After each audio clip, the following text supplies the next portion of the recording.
Mr. Arbery, the man you'd seen on February 11th, may be the one who had run by. Yes. Okay.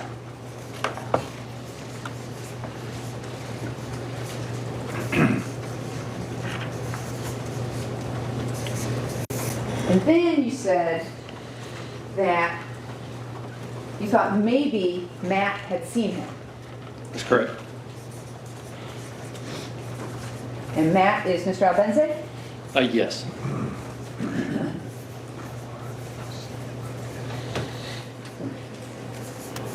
And then you said he may have broken in. Correct.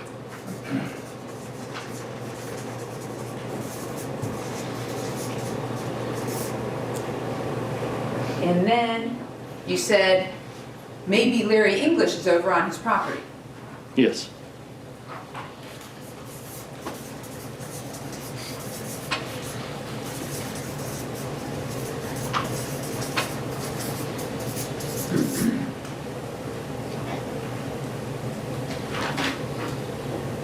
And later you indicated that you thought that maybe Mr. Arbery had been caught. Yes.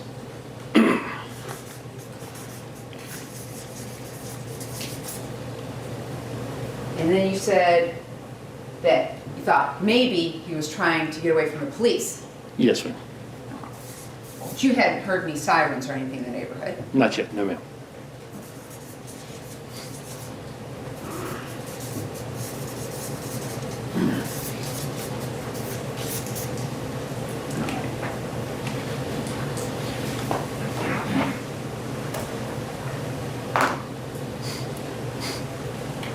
So I want to talk to you about some of the legal terms that you used yesterday, okay? Okay. All right, so first I want to talk to you kind of about probable cause, all right? And you testified yesterday that you had been trained in the military for the Coast Guard, that even when you had arrest powers, before you could arrest somebody, you needed probable cause, correct? That's correct. All right, and you even gave the jury the definition of probable cause, correct? Yes, ma'am. All right, you said it was a level of suspicion by a reasonable and prudent person, given the overall circumstances, to believe a crime has been committed. Yes, ma'am. All right. But that's really only half the definition, isn't it? That's what I was taught in my training. Was that definition right there? So, isn't it correct that, well, let me ask it this way. Didn't you learn from your training that you need two parts? Reasonable suspicion first, and then probable cause. So, isn't it true from your training that you need two parts of probable cause? You need probable cause that a crime has actually been committed, and that the person you're arresting is the one who committed the crime. That would be correct. All right. But you left out the second part, that you actually have to have probable cause that the person you're arresting is actually the one committing the crime. That makes sense. I mean, that was the person that I assumed that was committing the crime. That was the probable cause was him. All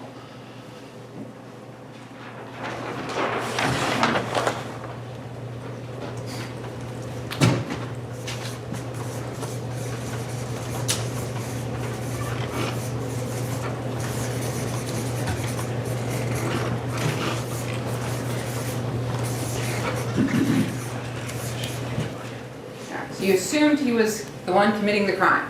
Yes. All right, so you'd agree that as law enforcement, when you were there in the military as a boarding officer, that even if you know a crime is committed, when you have several suspects, you can't just go and arrest the first suspect. You have to actually have evidence that that person is the one who committed that crime, correct? That's correct. And I believe I had it with the videos that I've seen with him, with Mr. Arbery being the one that has been there multiple times, and then what I witnessed on the 11th with him sneaking through those yards, or through that yard, and then the way that he reacted to me when I put the lights on him, reacted like he was going for a gun, and then went into that house after we had our altercation, and then Mr. Albenzi being there that same evening and verify that that on the video is the same guy that he's seen, and then seeing Mr. Albenzi pointing down the road led to probable cause, and then Dad saying that that was the same individual led to probable cause that it is the same guy that has been in that house that has been breaking into and stuff has been stolen. So the overall, the totality of everything led me to go down there and see if that was him.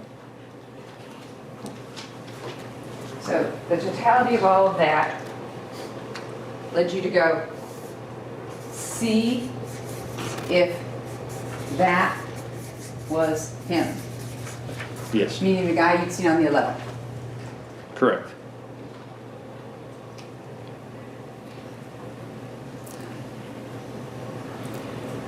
All right, so you used the word totality of the circumstances a whole bunch here, haven't you? Yes, I guess. Yes, ma'am. All right. So let's go ahead and back up for a second. You had your gun stolen, correct? I did. On January 1st, 2020. Yes, ma'am. And you had a suspect in mind for that theft of that gun, correct? Yes, when I got the videos from Ms. Perez, Diego, looking through, there was a truck that came through that I haven't seen in the neighborhood before.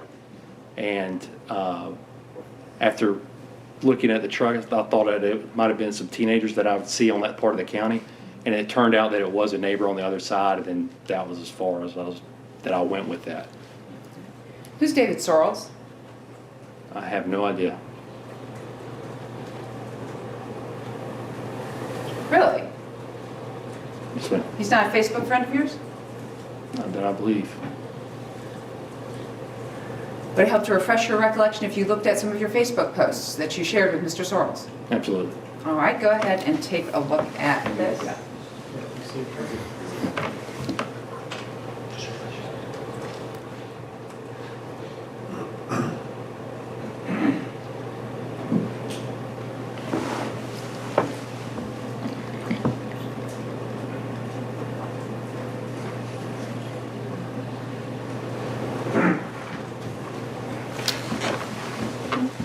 Thank you, ma'am.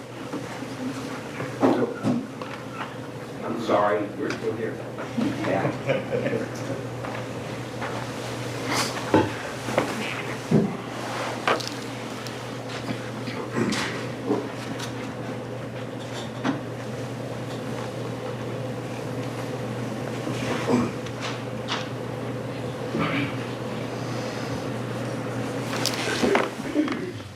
Thank you, ma'am. Gonna take a look at the yellow highlighted part.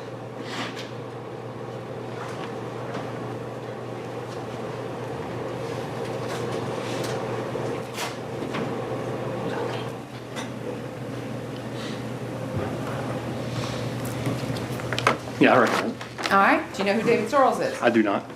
All right. He must have been on the neighborhood page. I do remember the message now, and I believe he must saw it on the neighborhood Facebook page. All right, so on January 1st, he says he's sorry about your gun being stolen out of your car. Is that right? Yes, that's what he wrote. All right, and then you indicated that you had a pretty good feeling about who stole it, Yes, ma'am. and you found out where he lived. Is that correct? Yes. And you'd been watching him for several days. Yes. That was not Mr. Arbery. No, that was the truck I was telling you about. Okay. And you then indicated that this may be the same individual who has been causing trouble in the neighborhood. Yes, ma'am. Okay. But that's not Mr. Arbery. No, ma'am. So why, in your written statement, 2 hours after the homicide, do you put down the very first sentence? On January 1st of 2020, approximately between 9 and 10:30, I had my vehicle broken into and my Smith & Wesson gun stolen out of my truck. Because I was aware of things of burglaries and vehicles being broken into the neighborhood, and then on top of seeing what I saw on the 11th, that there are things being broken into. I was under concern that Mr. Arbery could be a suspect in this, or he could not be. But like I said, prior, he is the one that I have seen, and he is the one that has been in that house several times. So, of course, I'm thinking he's a suspect. But I don't know if it was him or the other people that they've seen or if I've heard about.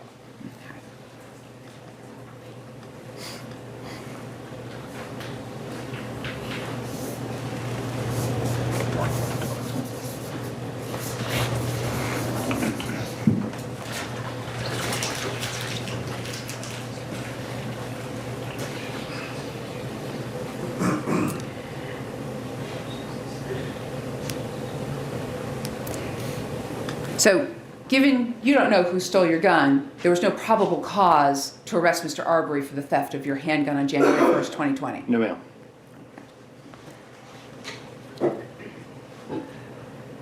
You also didn't know who had stolen the items out of the boat, Mr. Larry English's boat, did you?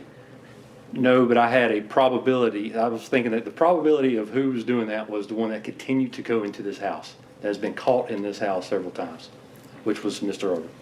But you had no evidence he'd ever taken anything off of Mr. English's boat. Other than that there's been stuff stolen out of that house and that he has been in that house several times. So you have stolen items on boat, and you got that from your mom. Yes. And then you got him inside the construction site, right? Inside 220. Yes, ma'am.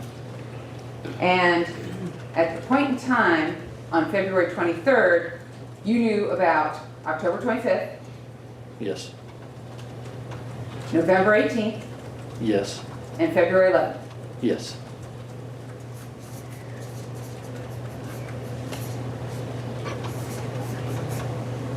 You also knew that the white couple had gone in on November 17th, right? I did.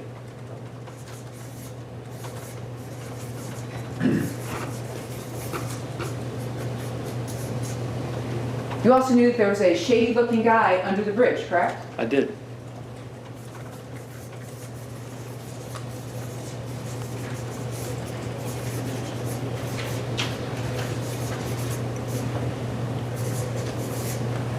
And you also suspected this guy in the neighborhood with the truck may have been the one who stole your handgun. He might have also been someone who was stealing things in the neighborhood, as you said to Mr. Sorrells, right? And for a couple of days, they decided that that was not him. Or was not the person that had the truck, that I thought it was a different truck. So I like, no, that's not. Is that Rob Way? I don't know who Rob Way is. So Kim Ballesteros didn't tell you that she suspected Rob Way in the neighborhood as being the one who stole her purse out of her car January 30th? Not that I recall, no ma'am.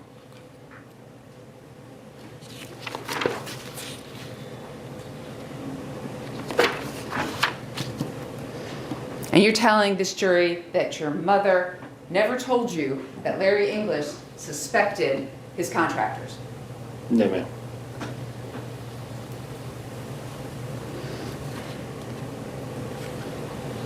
All right, so about February 11th. I want to make sure yesterday. Yesterday, when you testified, did you testify that Mr. Arbery actually came toward you and started lifting up his shirt? Yes ma'am. Okay, but you never said that before to anyone, did you? I put it in the statement. The statement, your handwritten statement? The written statement, I believe I did.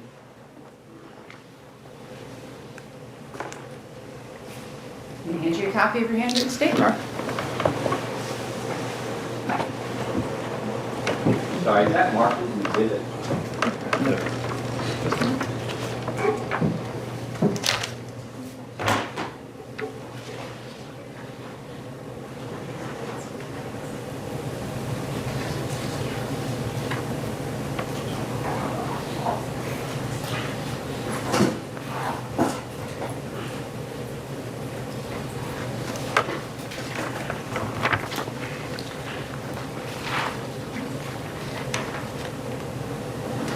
I was incorrect. I said I reached into his pants on the written statement. Right, so in your statement, you indicated that I was getting out of my car to ask him what he was doing, This is a written statement? Correct. Okay. and he turned toward my vehicle and reached into his pants, which led me to think that he may have a weapon. Yes, ma'am.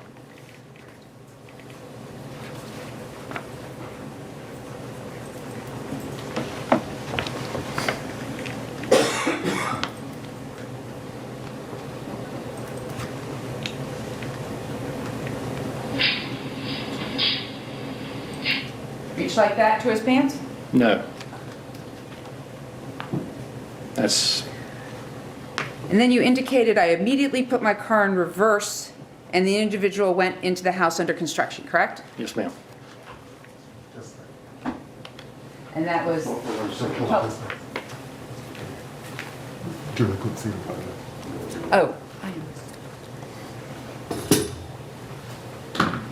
All right, can everybody see now? Okay.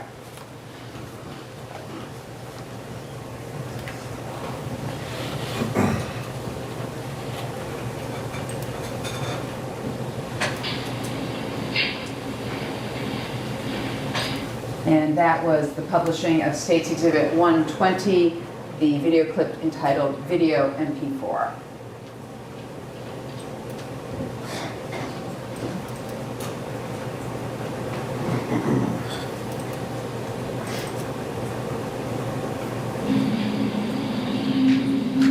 Is that your car pulling down? It is, yes, ma'am.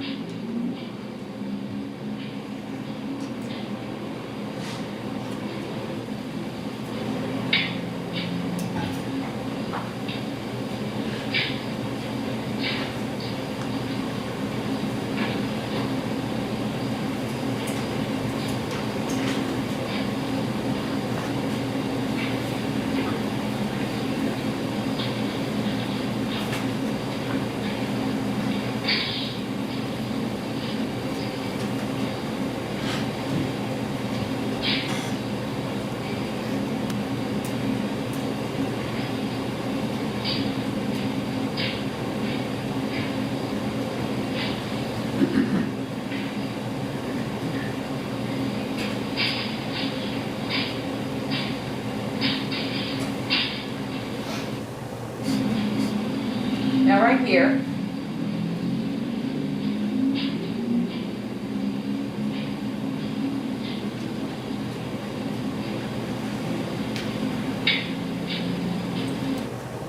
Mr. Arbery have anything in his hands? Not I could see, no, ma'am. Have a backpack with him? He did not. Any sort of bag with him? Not at that time, no, ma'am. No. He's wearing a big long t-shirt, isn't he? Yes. And shorts cut off at the knees. I think they were cargo shorts, but yes. And he's got running shoes on. I can't tell. Do you see the Nike logo swoosh in the reflection? No, ma'am. I'll back it up for you.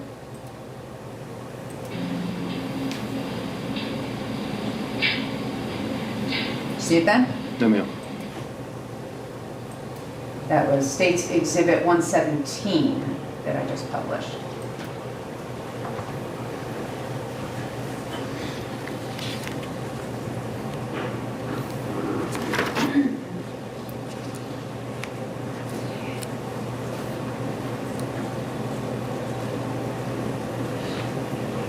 Now, that particular evening, you've seen the body cam video of Officer Rash, is that correct?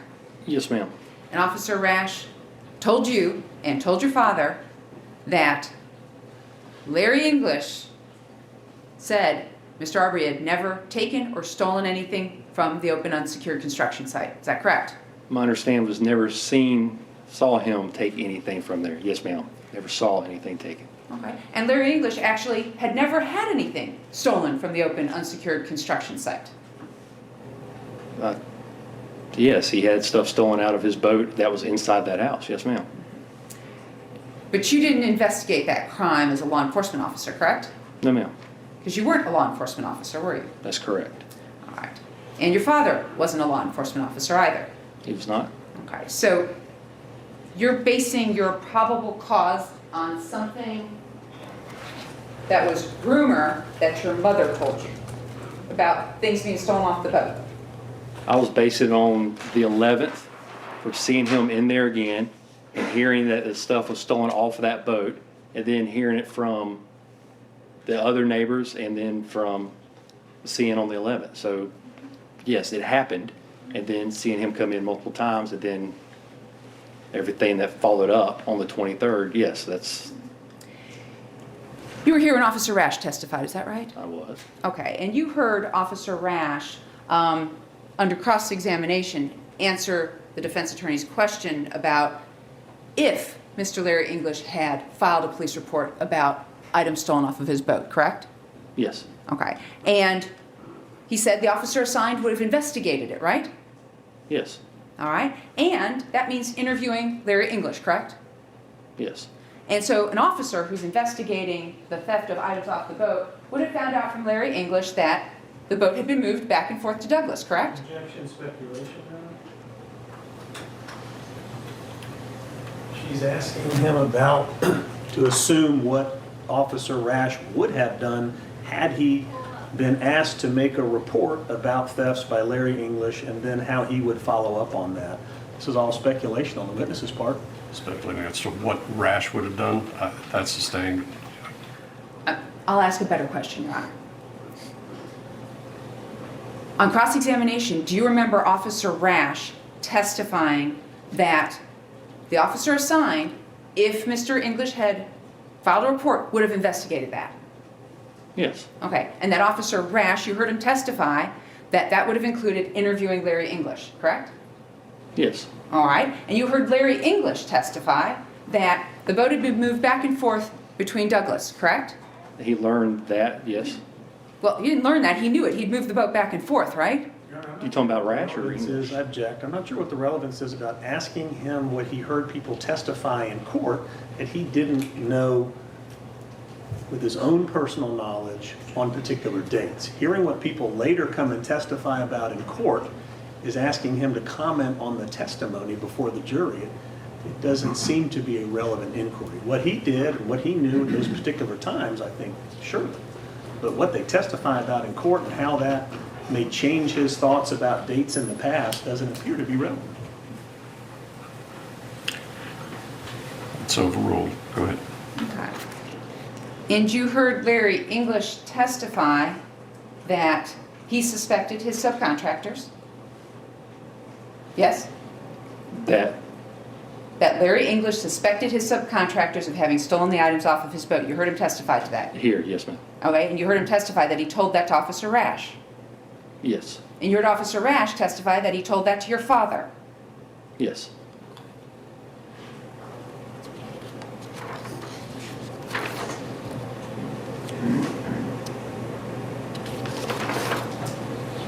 All right, so let's go ahead and talk about what was happening on February 23rd, 2020. All right, so you personally first saw Ahmaud Arbery as he was running ahead of you on Burford. that's correct.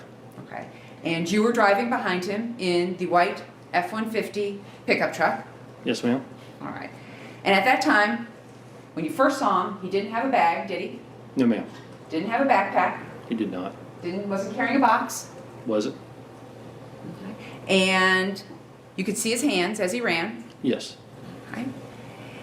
And you could see that he was wearing the cargo shorts and the t-shirt.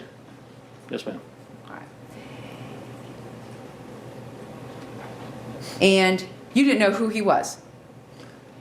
I mean, you didn't know him personally. I didn't know him personally. No, ma'am. Okay. You didn't know his name. No, ma'am. All right. Didn't know anything about him. Nothing. He didn't know you. Not that I'm aware of.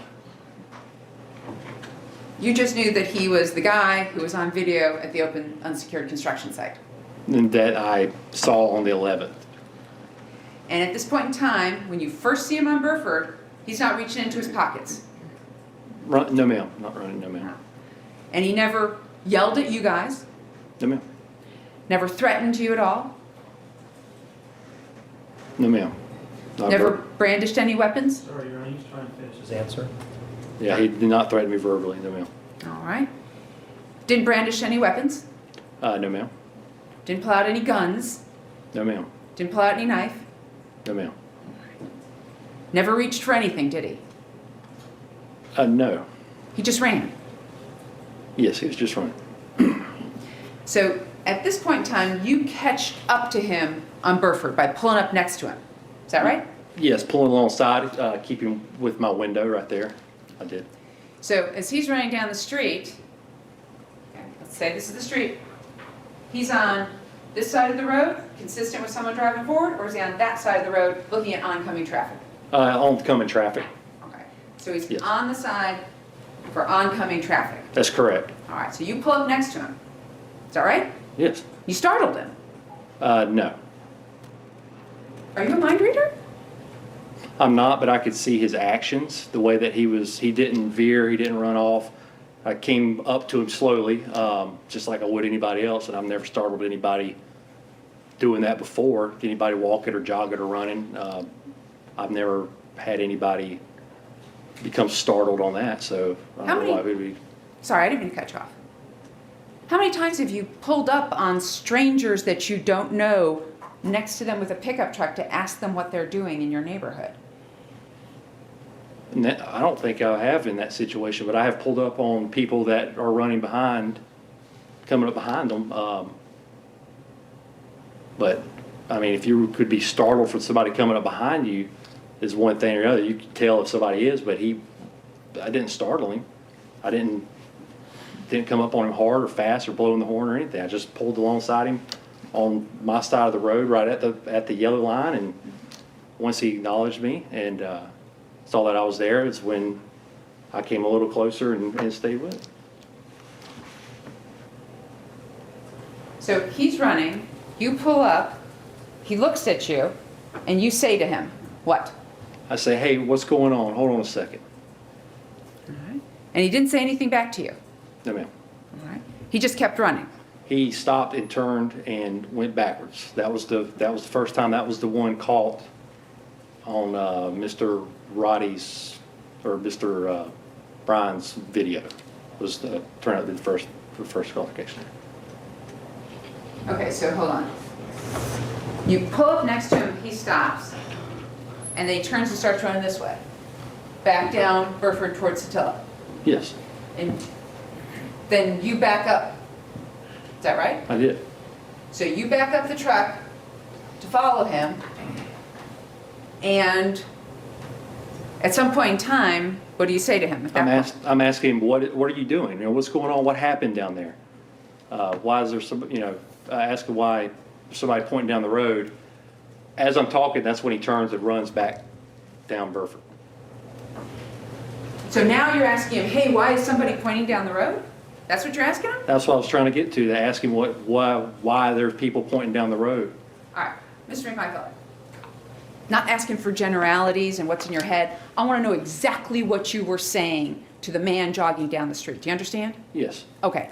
What exactly did you say to him the first time you pulled up to him? I want to talk to you.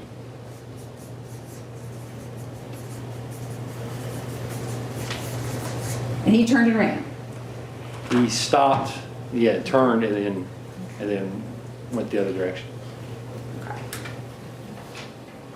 And that was an indication to you that he didn't want to talk to you. Yes, That was an indication he was not going to stop for you. yes, Okay. And at that point in time, you chose to put your truck in reverse and back up at him. back up along with him. So he's trying to get away from you, doesn't want to stop, doesn't want to talk, and you're backing up to go along with him. That's correct. And at some point in time then, he turns to run up Burford, right? Yes, I've asked him again, or asked him that I wanted to talk to him. I don't know exactly what I said, but it was to the effect that I want to talk to him and what happened down the road.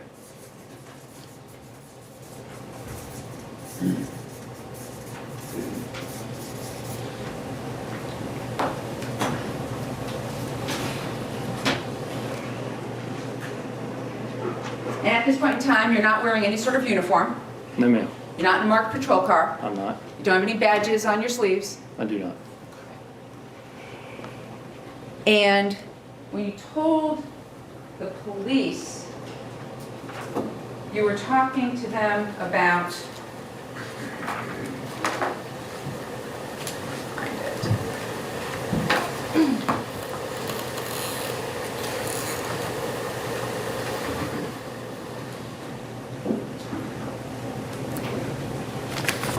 Make sure I get this right. Do you remember telling the police? So I pull up to him and say, hey, you know what's going on. He's running. He won't stop. I said, that's him. Stop right there. I'm at the bottom of page 8, top of page 9. Stop right there. Stop where you're at. Do you remember telling the police that that's what you said? That's what's on here. Yes, ma'am. You want me to read it? I'm just asking you if that's what you said. You said, what's going on? He won't stop. I said, that's him. Stop right there. Stop where you're at.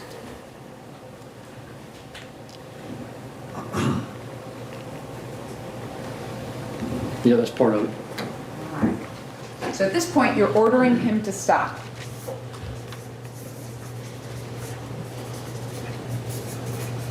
Is that correct? I wouldn't say ordering. I was asking him. Like nicely and politely, please, sir, stop? At first, it was not police or service. Hey, could you stop? Please, yes, stop for a second. Stop for a second. My voice inflection and tone, I was trying to keep the situation calm. And this is at the time that he's already decided that he doesn't want anything to do with you and has run back down Burford towards Satilla. Yes. All right. And then we see what happens in the Night Owl video. Is that right? Is that what happens next? Brian, yes. Yes, it's around that time.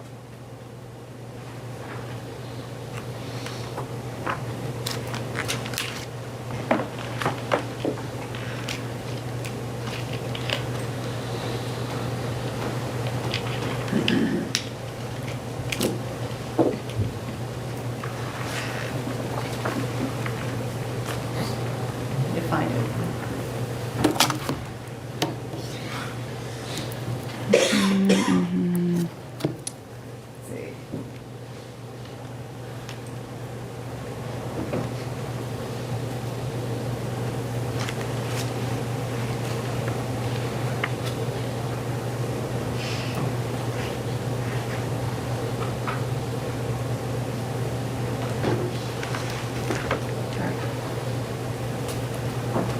What's my evidence number? Hello? Okay, I need to know what the evidence number is, because I can't find that out video on the thing. I know it's there.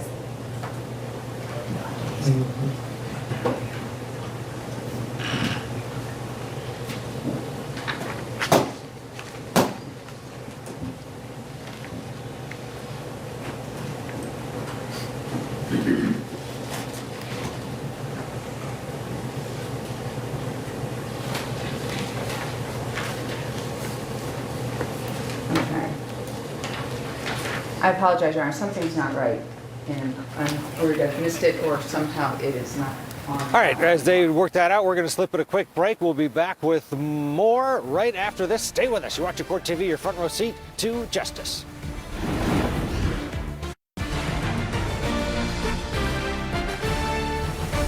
Welcome back to Court TV Live. I'm Ted Rollins, live in Kenosha, Wisconsin, where the jury deliberating the fate of Kyle Rittenhouse will be back to work within minutes here at the courthouse behind me. But right now, we want to get you to the courthouse in Glenn County, Georgia, where Travis McMichael continues to undergo cross-examination. Yes, it's right at the corner of that house or lot right there, the last open area. Right here. No, ma'am. Right Right there. here? Yes. All right. And so you chase him down here, and at this point in time, you cut him off. No, ma'am. I'm alongside him and ask him to stop. I want to talk to him. And then after I asked him, I want to talk to you. I want to talk to you. Hey, hold on a second. Is when he finally stopped, and I was like, okay, now we can talk. We can see what's going on. And then as soon as I said, the cops are coming, after he didn't respond to me or talk to me, and I said, hey, the police are coming, stay right here. That's when he turned and ran the other direction.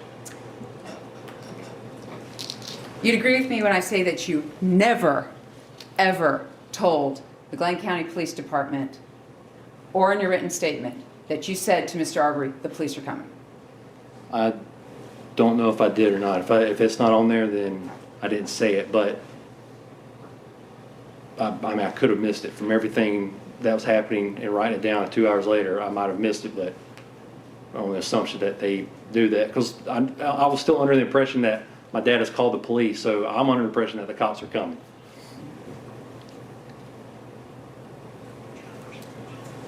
So talking about that,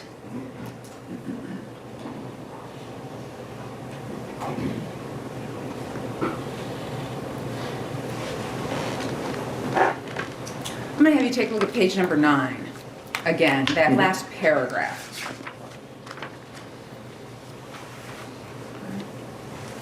So, in your statement to Detective Nohilly, only a couple hours after the homicide of Ahmaud Arbery, you basically say he goes around the corner, comes back, he's, man, something's not right here. I tell him to stop, grab the gun out of the truck. I say, hey, stop. He runs back. Man, you call 911 yet? Find my phone. Call, give it to my dad, said call the cops, let's get the cops. So it's only after you grabbed your shotgun out of the truck at the corner of Holmes and Satilla that you say, hey, let's call the cops, and you hand the phone to your dad to call the cops. That's when I found out that he did not call the police, when I realized that he has not called the police. And then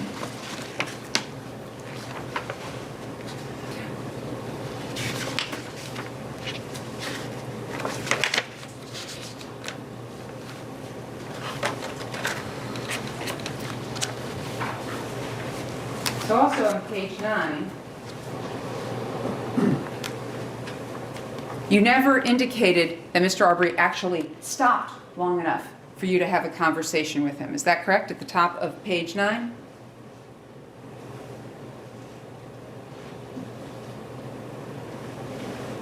Yes, I do. I said, he's running, he won't stop. I said, that's him. Stop right there. Stop where you're at. Call the cops, And I'm assuming, or what I'm saying there is, I told him that I called the cops. There he is. He starts acting funny, and then he takes off running. So he was stopped. If he takes off running, then he was stopped at the point. Do you remember yesterday telling this jury that that's what you said to your dad? Call the cops, there he is? Do you remember telling this jury just yesterday that that was what you said to your dad? Call the cops, there he is. He starts acting funny, he takes off running. I believe I said, have you called the cops yet? And then on this here is what I mentioned to the police in the interview. And reading this and knowing how I was all over the place when I was giving that statement, this is what I was talking about. This is what I believe was what I was talking about. But you'd agree, nowhere in here do you say that Mr. Arbery actually stopped. You said, stop right there, stop right where you're at, and he takes off running. He takes off running. Mm-hmm. So nowhere in here do you indicate to Detective Nohilly that he stopped long enough for you to say, the police are on their way, and that that's why he took off running. Nowhere in here and nowhere in your written statement is that indicated. In those terms, saying it in that verbatim, I did not. But looking at this and how I was still under stress, still under the impact of what happened a couple hours after this, just 2 hours after the shooting, and then seeing how I was talking, under stress, nervous, scared, I know what I was talking about here, and that's what I was talking about. Call the cops, Stop where you're at, call the cops.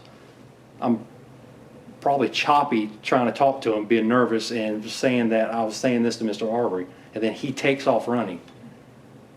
If you're running, he continued running. He takes off running. I think that's what I was talking about there. So what were you nervous about while giving this statement?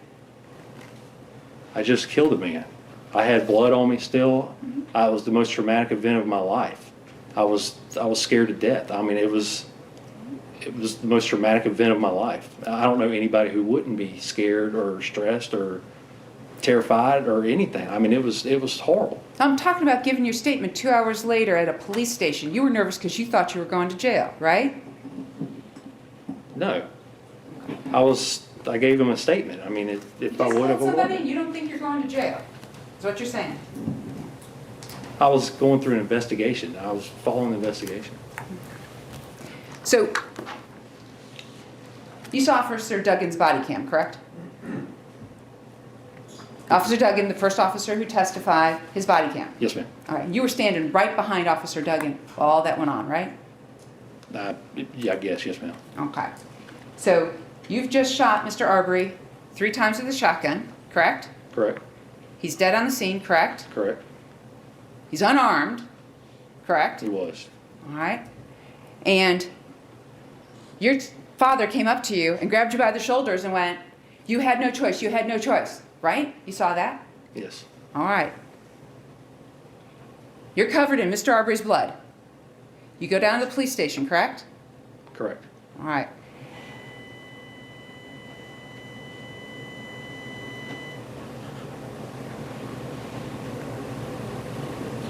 Any idea where that came from? No.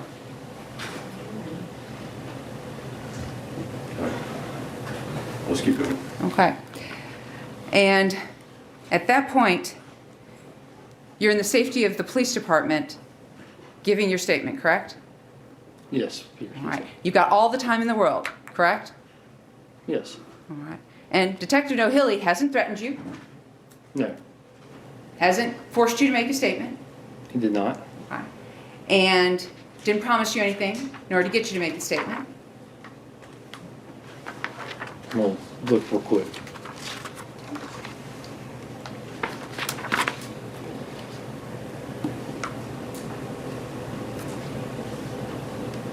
He did not. Okay. But you're telling this jury that you're all confused and you can't get the facts straight as you're telling the police about why it was you shot and killed a man. I was trying with my best ability, but like I said, under the circumstances of going through a traumatic event, this is the most traumatic event that I have ever been through in my life. I don't know how. I've never been through a situation like that, so the reaction, trying to go through and trying to be as factual and tell as detailed as I could, and then looking through the transcript and being scattered as it was, I could tell that obviously I failed attempting to try as best I could. This is what you got. I tried, and this is what happened. So, fair to say you never told Detective O'Hilly nor wrote down in your written statement that you told Mr. Arbery the police were on their way. It seems that I attempted to say it in these words here. And at that point, Mr. Arbery turns around and runs back down Burford to get away from you, correct? That's correct. So at this point in time, he's running away from you. He has not threatened you, No, hasn't pulled out a gun, no ma'am. hasn't pulled out a knife, You did not. still arms at his sides, That's correct. and he's trying to get away from you. And I was letting him run away. Yes, ma'am. You were letting him run away. That's correct.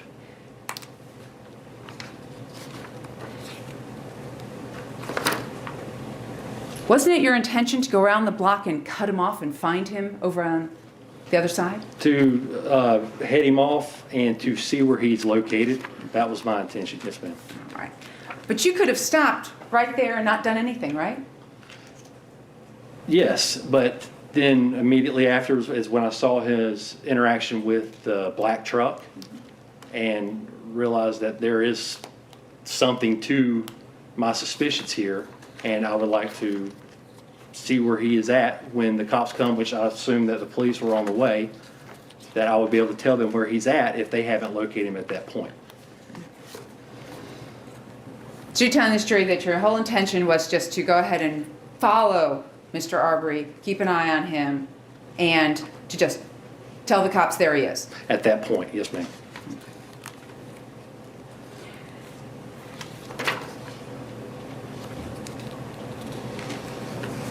Now, it's true that your father, while in the truck with you, going down Burford towards that end, was yelling at you, cut him off, cut him off, cut him off, right? He was talking to me or telling me, I don't know if he was saying cut him off or not. I know that he was saying, there he is, that's the guy. After that, I am not sure exactly what he said.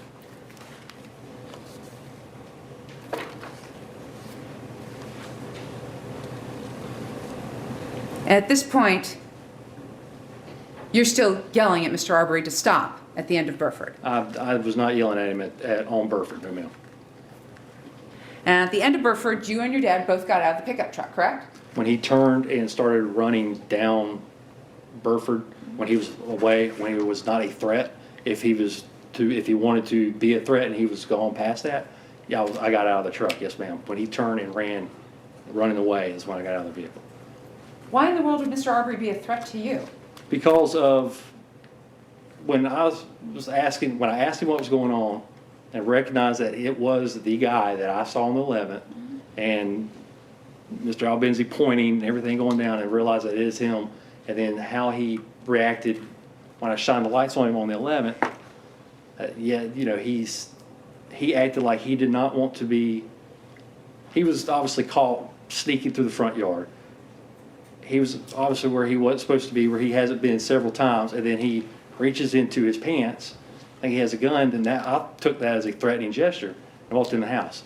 Now it's the same guy on the 23rd that I've just pulled up to that turned out my father was correct. People pointing down the road, the same scene that this happened 12 days prior, that yes, there was a possibility that he may be armed with that gesture, but he didn't show me that, and he started running down the road. I was no longer under a threat if there was to be one, so I got out of the vehicle after my father got out of the vehicle to see what was going on and watch him.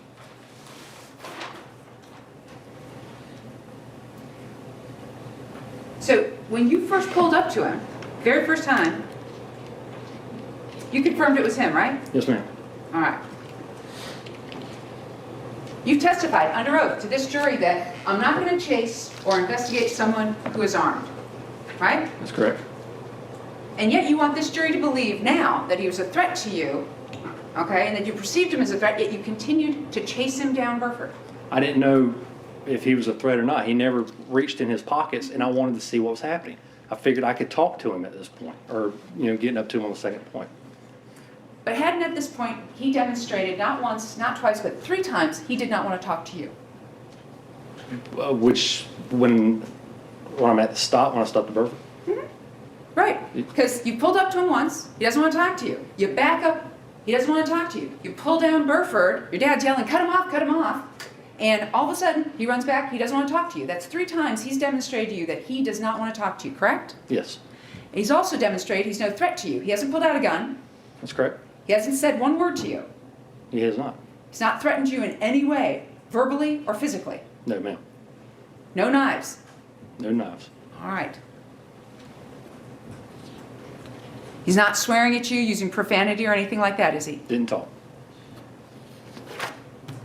So at this point, you get out of the truck, correct? That's correct. And you get out with your shotgun. No, I got out when my father got out to get in the back, and then my shotgun slipped and was in the floorboard where my feet were all over it. Once I'm out of the vehicle, it was safe to, I'm not going to reach it. I wasn't going to grab it while Mr. Arbery was right there. There was no reason for it. He's run off. I'm on the side of the truck, so at that point, I grabbed the shotgun out of the floorboard and put it back on the seat. Your dad gets out with his .357 Magnum, correct? I didn't know if he had it on him or not, or I knew he had it, but I didn't see it. He didn't have it in his hand. So he didn't have it in his hand as he ran about 10 yards down the road after Mr. Arbery. He didn't run down the road after Mr. Arbery.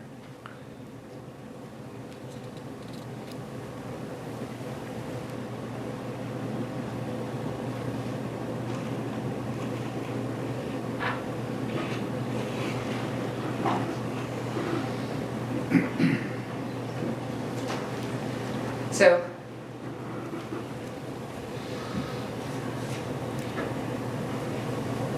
at this point, you see Mr. Bryan pull out in his black GMC truck to try and run Mr. Arbery off the road. No, ma'am.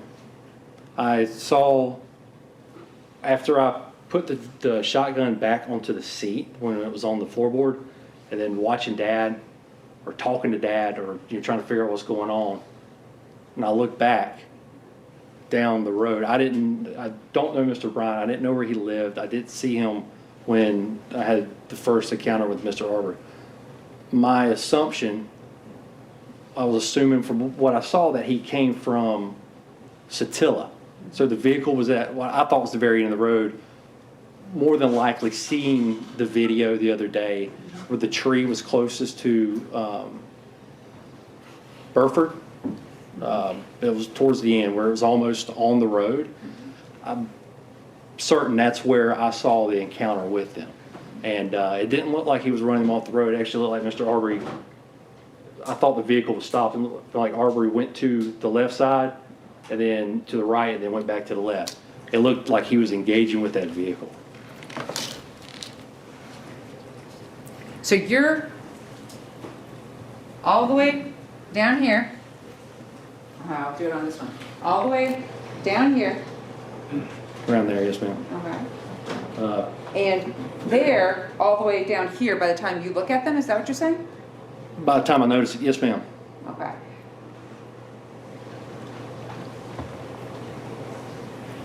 And you want this jury to believe that you thought Mr. Arbery was the one engaging in this black vehicle, not that the black vehicle was trying to hit him or run him off the road. I'm going to object to the form of the question you want this jury to believe. I think that's an improper form of the question. I think you can ask him questions and he can answer, but to insinuate that he has some motive for the jury to believe is improper.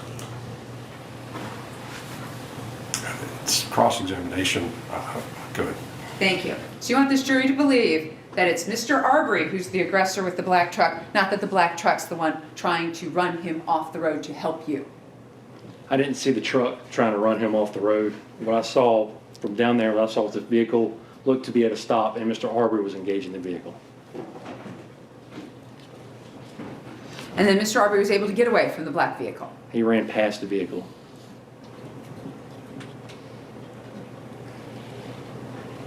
And your dad wanted to go down there to see what was happening, right? That's correct. But you wanted to go around to cut him off. No, ma'am. I wanted to get around and to see where he was at, not to cut him off. Not the way you're saying cut him off. No, I wanted to see where he was at, to be in that same area to let the police know where he was coming.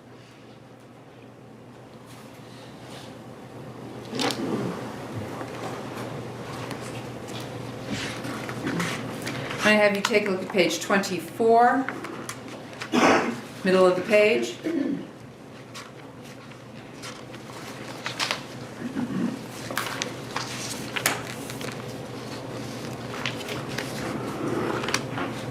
I'm sorry, back up to page 23, please.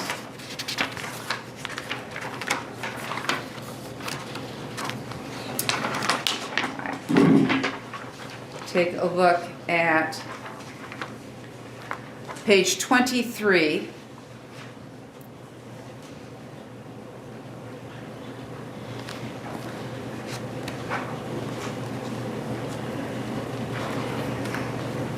So, line 16. So he turned and went back down this road. Dad's like, hey, go down there. I said, I'm not going through that. I'm not going back to him. And this is about the time that the black truck that was at the scene, that's when he tried to stop it. Yes. All right.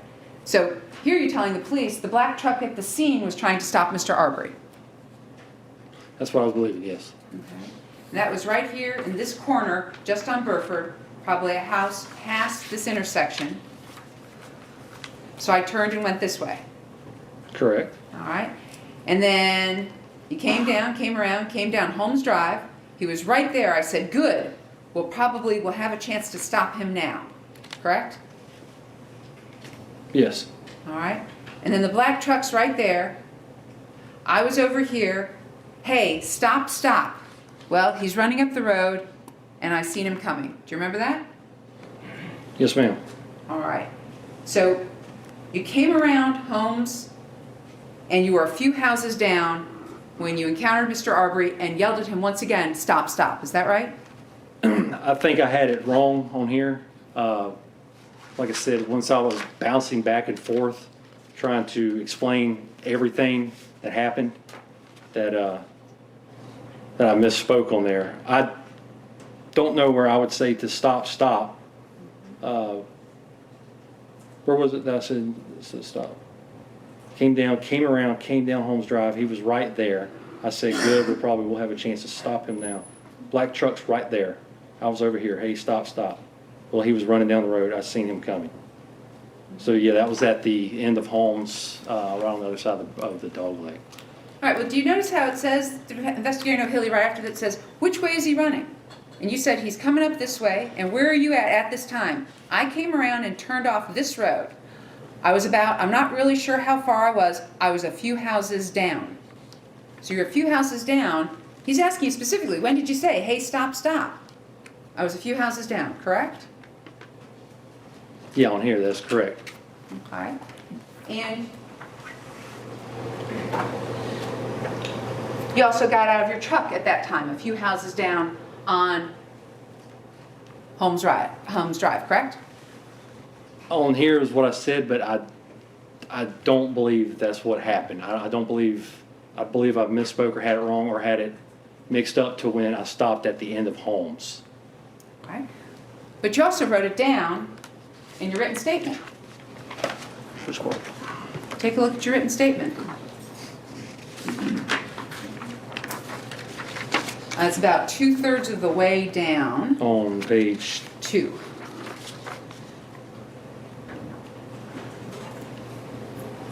So I decided to continue down Burford towards Zellwood, then take on to Holmes to see if he would be there. Is that right? Do you see that line? Yes. Okay. And then it said, then you wrote, I made it halfway down and seen the individual turn and run back the way he came, then turn back toward me when the black GMC Chevy turned onto the road. That's correct. That was at the end of Satilla. Well, you said I got Right. out of my truck and told him to stop, which he didn't. I got back into my truck and stopped just short of the stop sign on Holmes facing Satilla.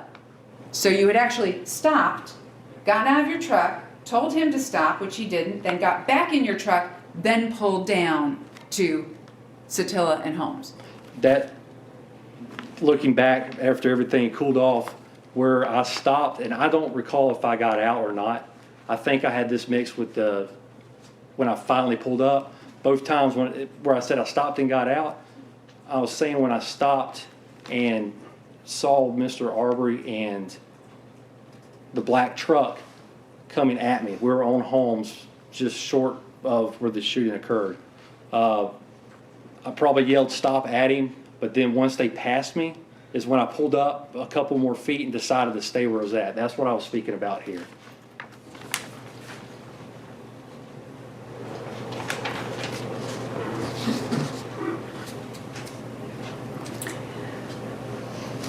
Isn't it true that at this point in time, when you're a few houses down Holmes, you stop, you get out, you yelled at him, stop, stop. That's when your father yelled at him?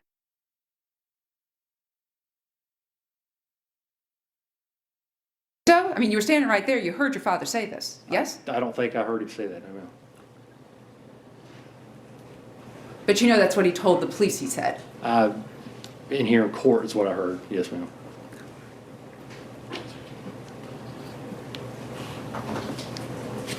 So at this point,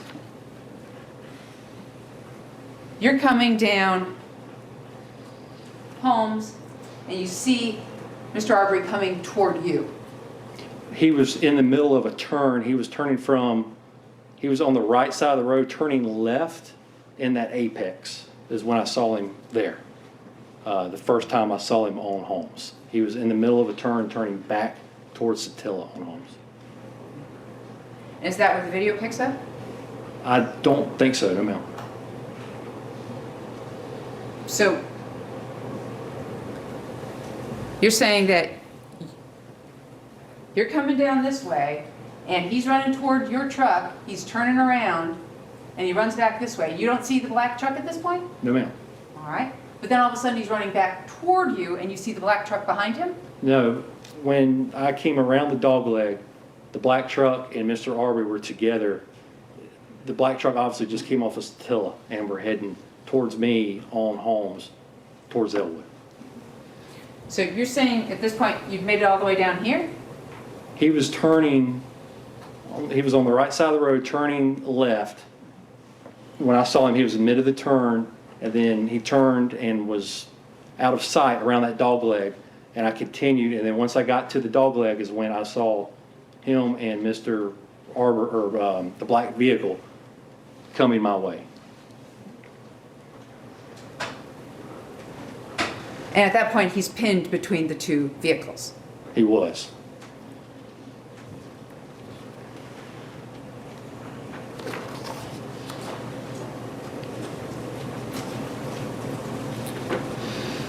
You get down to the end of here, having passed Mr. Arbery and the black truck. No, I was at a stop and they passed me. I let Mr. Arbery run by and I let the vehicle pass me. I was stopped in the correct lane and saw them coming, and that was when Mr. Arbery and the black truck were, Mr. Arbery was running alongside the truck, grabbing at the mirror and the door, and then that's when they split. When they were coming into my lane, that's when they split. Mr. Arbery went on the passenger side, and the black vehicle turned, went back into his lane, and then was following Mr. Arbery as they went around that dogleg.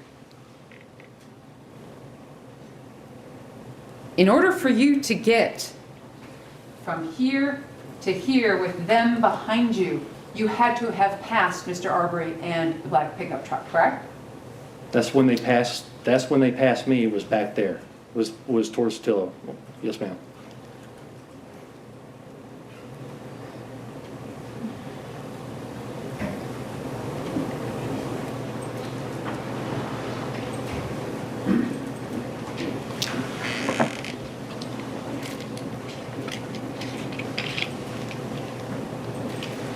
Your Honor will consider a restroom break.